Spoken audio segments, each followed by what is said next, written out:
So here on the left, I have an N9918A. I go into System, Service Diagnostic, System Information, and the first row is model number. You can see it's an N9918A, and this analyzer has the latest firmware that we are shipping with this box.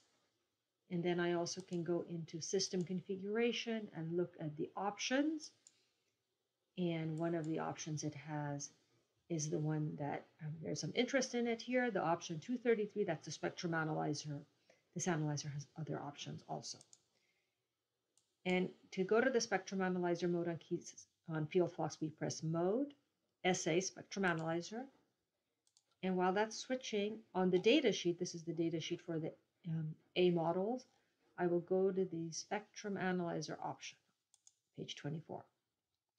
And the frequency range for the N9918A is 100 kilohertz to 26.5 gigahertz, usable to 5 kilohertz. And there's also a footnote 1. If you scroll down at footnote 1, it says the spectrum analyzer is tunable to 0 hertz or DC.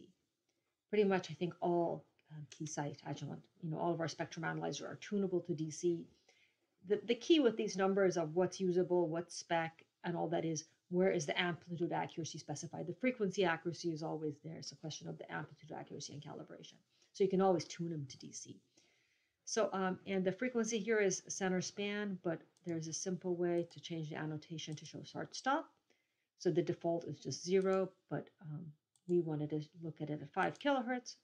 So there's the analyzer working from 5 kilohertz to 26.5 gigahertz. This analyzer has other options in there. For example, it has the tracking gen, which comes with all of them in CW mode. I can, for example, set the source to 25 gigahertz or wherever I want. I can also go into, actually, and I have to turn it on.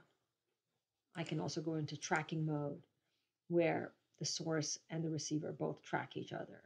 But really, the analyzer is usable from 5 kilohertz to 26.5 gigahertz for an N9918A.